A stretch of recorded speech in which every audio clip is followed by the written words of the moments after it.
There really are too many to count, but we're gonna keep doing it anyway. Welcome to WatchMojo.com, and today we're counting down our picks for another top 10 differences between the Harry Potter movies and books. Before we begin...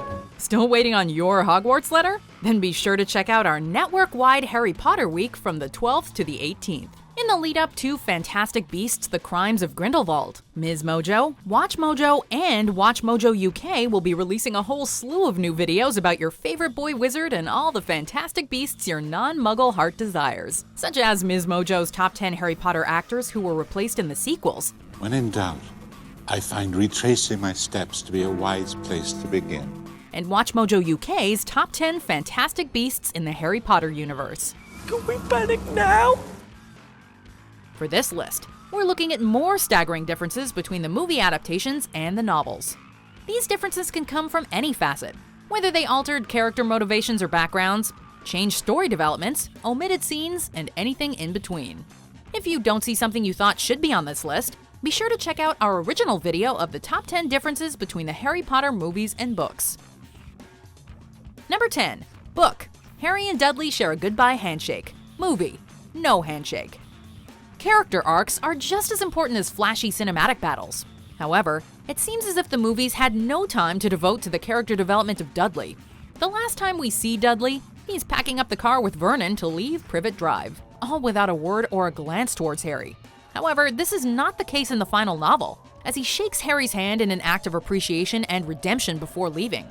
This scene was filmed for the Deathly Hallows Part 1, but was eventually omitted from the finished movie. I don't think you're a waste of space. Thanks. Still, that omission left time for the heartbreaking scene where Hermione erases her parents' memories. So, yay? Obliviate. Number 9. Book. The gang discovers Fluffy after Malfoy fails to show for a duel. Movie. The staircase moves. This difference isn't outrageous, but it still speaks volumes to Draco's and Harry's characters. In the novel, the slithery and narcissistic Draco Malfoy arrogantly challenges Harry to a duel in the trophy room, which he accepts. However, this was nothing but a ruse to get Harry in trouble. The gang then runs from Filch and discovers Fluffy. In the movie, they discover Fluffy because the staircase moved. What's happening? The staircase has changed, remember? Convenient. We get cutting the process for time, but it omits crucial character development for both Harry and Draco. Draco proves his cunning by tricking the protagonists, and Harry proves his bravery by accepting the duel. It's certainly more meaningful than a simple staircase blunder. Number 8. Book. Kreacher is given an entire character arc. Movie. Kreacher barely appears. If there's one major criticism that the movies faced, it was their neglect of character development. One of the biggest victims of these omissions has to be Kreacher. In the movies, Kreacher's just a miserable old house elf. He certainly is that in the novels as well, but he also becomes so much more. He discloses sensitive information and leads Harry into danger, but changes his outlook after being given the fake locket. Suddenly, he treated Hermione better, worked for Harry, and even fought against Voldemort and his Death Eaters in the Battle of Hogwarts. That's a lot more interesting than just watching him mope around Grimmauld Place. Away with you! Of course, Master. Kreacher lives to serve the noble house of Black. Number 7. Book. Cho never betrays Dumbledore's Army. Movie. Cho betrays Dumbledore's Army. Cho Chang served a relatively minor role until it exploded in Order of the Phoenix. In this novel, she stood by Harry through his proclamations that Voldemort had returned, and joined Dumbledore's army to avenge Cedric.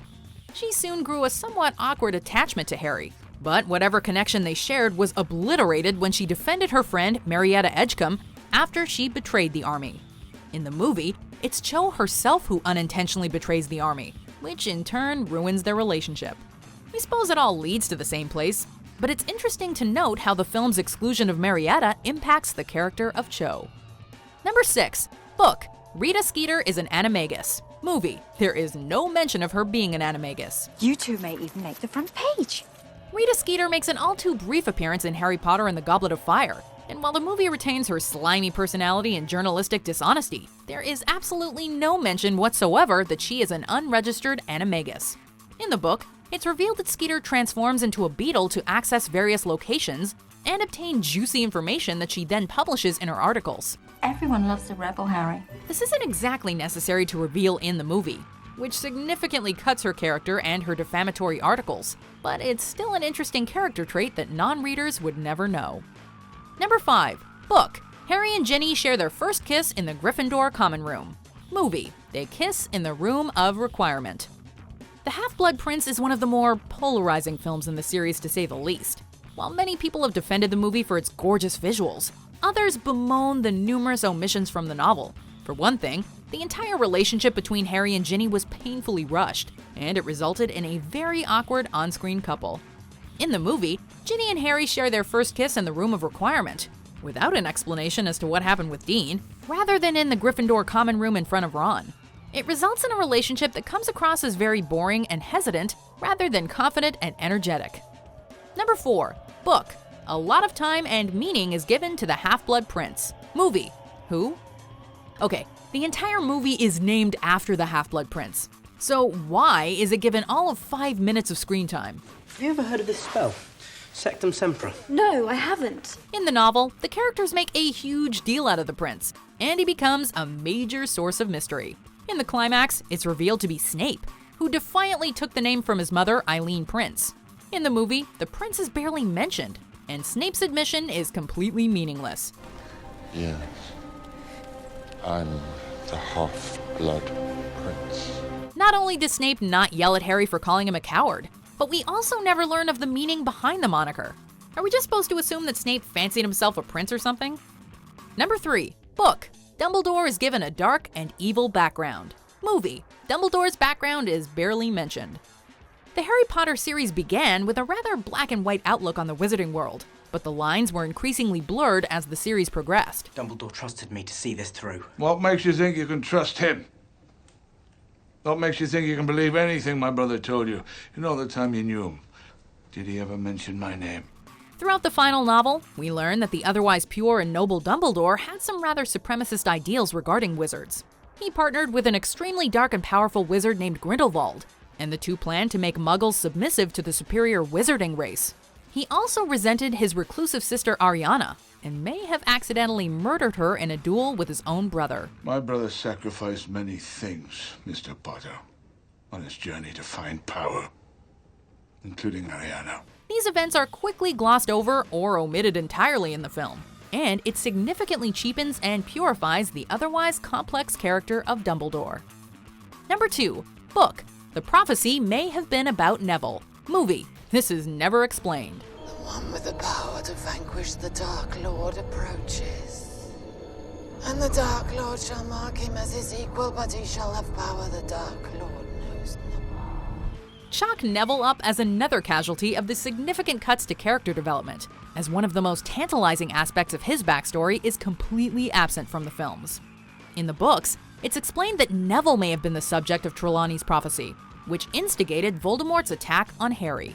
Trelawney drops various clues throughout her prophecy that fit Neville, including his parents thrice defying Voldemort, and Neville being born at the end of July. While the two boys both fit the description, Voldemort chose to attack Harry, as he, like Voldemort, was a half-blood. But who needs that kind of information, right? For neither can live while the other survives. Before we unveil our number 1 pick, here are some honorable mentions. Arthur! It's about time, son! Sorry, Amos. Some of us had a bit of a sleepy start. We're going away! Far away! Where they can't find us!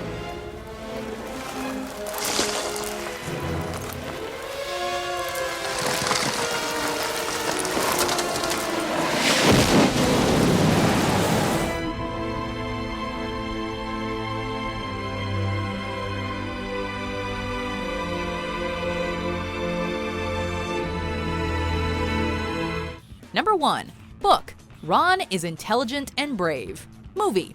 Ron is spineless. The Weasleys really get the short end of the stick in the movies. Not only is Percy's character arc completely omitted, but most of Ron's redeeming qualities are either cut or given to other characters, leaving him a whimpering, goofy mess. What? For example, Rather than defending Hermione when Snape calls her an insufferable know-it-all, he agrees with him. Are you incapable of restraining yourself, or do you take pride in being an insufferable know-it-all? He's got a point, you know. Another notable example is the Devil's Snare scene. In the book, he tells Hermione to use magic against the snare, whereas in the movie, he simply screams like a cowardly buffoon. He's not relaxing, is he? Apparently not. I've got to do something. We suppose somebody involved wanted Ron to serve as the comic relief, because that's really all he is in the movies. And it's a damn shame. My wand! Look at my wand! Do you agree with our picks? Check out these other great clips from WatchMojo, and be sure to subscribe and ring the bell to be notified about our latest videos.